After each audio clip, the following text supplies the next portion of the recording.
Hey everybody, welcome to the channel. If you're finding me on Facebook or YouTube, give me a like and a share and subscribe and stick around. We have a lot in store for this next week. We are currently working on our 8th step, and if you're keeping track in your steps, I would highly recommend maybe keeping a journal.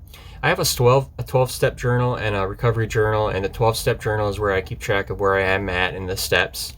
And so on and so forth. And then on my recovery journal, that's where I keep track of like when we're asked to keep a list of people that we have harmed, or not keep, but make a list, and then be prepared and ready to make amends with those people, and go in order as you're working the steps. And it takes us about a week to get through one step. And now this last week, these last couple of weeks have been a little hectic because I did start college, but it's nevertheless, the messages will get out, and through hard times, good times, we will do this. Now, today we're going to talk about, in the thought for today, about groups and about how we can stay sober with utilizing these books and this literature straight from the book.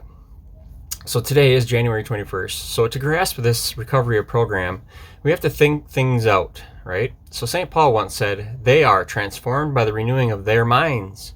We have to learn to think straight. We have to change from alcoholic thinking to sober thinking, and we must build up a new way of looking at things. So before we came into this program, we wanted an artificial life of excitement and everything that goes with it. That kind of life looked normal to us then. But as we look back now, that life looks exact opposite of normal. In fact, it looks most abnormal. So we must re-educate our minds and retrain the brains, if you will. Am I changing from an abnormal thinker to a normal thinker in my recovery? I hope so. So the meditation for today would be this: I will take the most crowded day without fear. I believe that God is with me and controlling all, and I will let confidence be the motif running through all the crowded days. I will not get worried, because I know that God is my helper, and underneath all the everlasting arms, I will rest in them, even though the day may be full of things crowding in upon me. So I'll leave you with this, and the prayer for today is this: I pray that I may be calm and let nothing upset me, and I pray that I may not let material things control me and choke out spiritual things that might help us, right? So we're working through our steps, and we're going to be in the 8th step. Now that's made a list of all the peoples that we had harmed, and became willing to make amends with them. So it's a process. And step 8 is really powerful in that it helps people realize that the shame that we had and how we treated other people was exactly what was keeping us tethered to our disease, our active addiction, our substance abuse disorder, if you will. So when you put down the drugs or whatever addiction you have, or substance or process that is destroying your life, you are left only with relationships. You see, step 4 and 5 helped you begin to understand the role we played in creating the pain in our lives, and to share that realization with other human beings. This was the beginning of the end of secrets and isolation. If you are to live free in this world, to make positive contributions to it, and to fully enjoy the fruits of recovery, you have to take your recovery beyond the narrow boundaries of your property line. You need to step out into the community. So while it's true that many of us men find it difficult to show that we care about our relationships, I do too, I have that difficulty. Every man I interviewed talked about how valuable relationships were to him. And at the heart of the steps 8 and 9 lies a process that can help restore our belief that we deserve to rejoin the human community.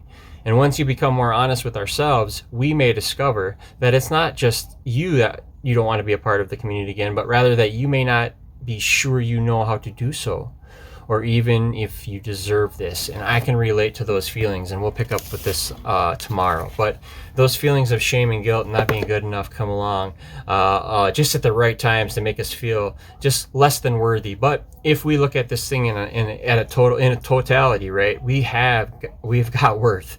We have so much worth that it's overflowing, and we need to realize that. And it's hard, it can be. So things like this and things like a man's way through the 12 steps can really show us that we have what it takes to get it done, right? And not only that, but we can rely on each other and a power greater than us to help see this through. And I'm going through some stuff with a family, and we got some huge things coming up, and parenting isn't always easy, and how we are in our life can reflect how we are going to be parents, and trying to do what's right, and what you think is right can be different, and it's tough, you guys. So prayers for my family, and prayers for everything to go well, and for things to go well, because with change comes disruption, if you will. and distractions and stuff. And so while we're making these changes, I just want us to stay focused on the goal of trying to be better people, trying to be a better family, and trying to stay sober in recovery. And all this is oftentimes difficult as well, because at the first sight of trouble, we used to drink or drug, but now we're trying to find other ways of coping with those triggers and those happenings, if you will, that seem to disrupt our recovery sometimes. And disrupt it in a way that doesn't affect our sobriety, but affects us in a way that it could, right? And if we keep on with that bad way or that stinking thinking, that can lead us down a long, wrong road of isolation, like we talk about, and active abuse. So we got to stay strong, stay hopeful, my friends. Love you.